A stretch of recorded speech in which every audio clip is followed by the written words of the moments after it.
One day, an old Jewish woman found a swastika spray painted on the wall of a Baptist church near her home. The family of that old Jewish woman advised her to always keep a suitcase in the front closet so that she can quickly escape wherever and whenever anti-Semitism rears its ugly head. So when she came across that swastika, she was ready to leave, but she did not know where to go. Most of you here would agree that whoever committed that crime should bear the brunt of the community's righteous anger. In fact, when similar incidences occur on campuses, we quickly try to figure out how we can punish the offenders.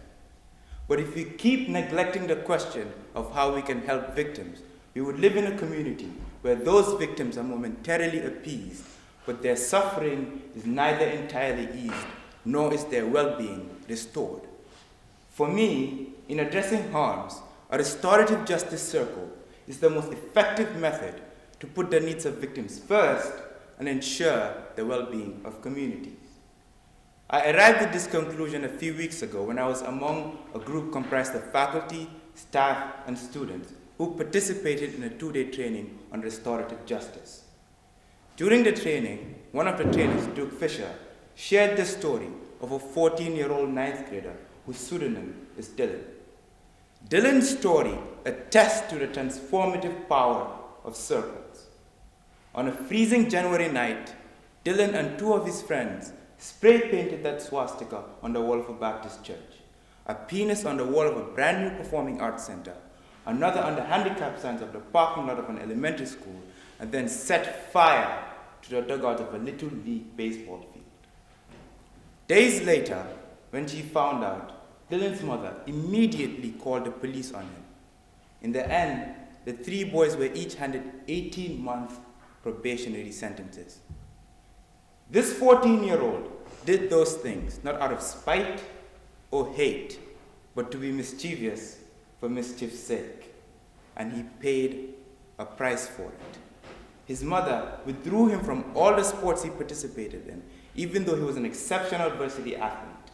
He lost most of his friends, and he went from being a popular, well-liked kid in school to being effectively all but banished from his community.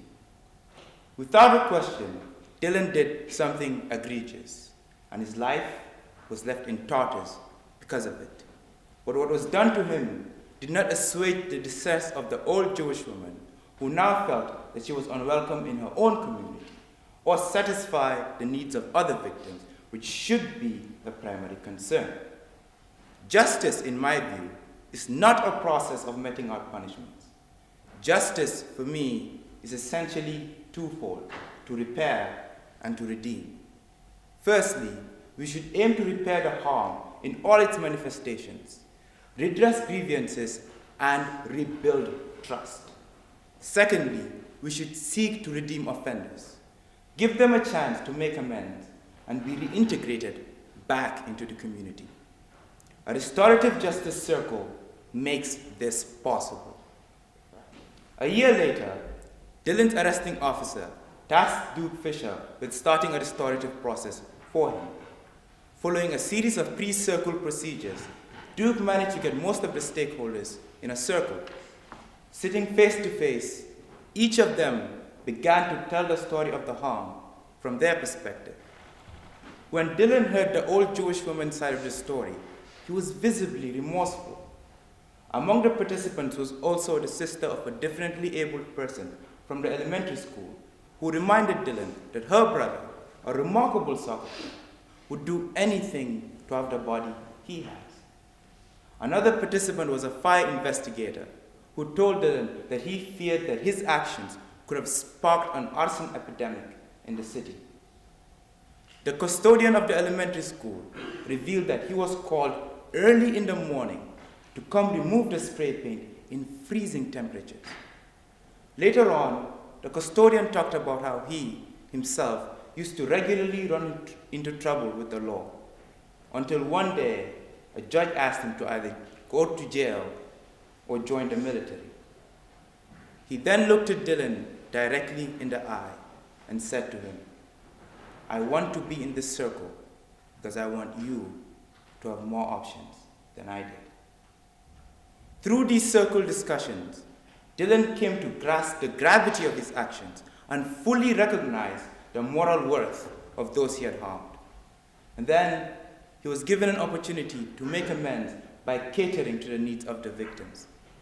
Among other things, he agreed to coach the differently abled person in soccer, attend a holy gathering with the old Jewish woman where he learned more about the traumatic significance of the swastika, and helped the custodian remove the spray paint. In this way, he was able to work his way back into the community, regain the trust of those he had harmed, and reassure them that he will not make the same mistake in the future. Dylan's story demonstrates how a circle enables both victims and offenders to manifest what Duke Fisher refers to as collective effervescence. That is, instead of encouraging victims to redress their pain with the offender's pain, a circle allows them to have difficult but productive conversations and hear each other's stories in a way that changes their hearts and mindsets from wanting to seek retribution to seeking empathy. A circle is a space for moral dialogue, a space for growth, a space for constructive accountability, and a space for healing. It fundamentally strengthens relationships and communities. For this reason, I enjoin you, a person in a community like ours, Amherst College, where people are bound to harm each other, either intentionally or unintentionally, to not rush to punitive measures, but to participate in the Restorative Justice Circle initiative organized by the Presidential Task Force on Diversity and Inclusion. Learn more about it so that together we can build a more just campus community. Thank you.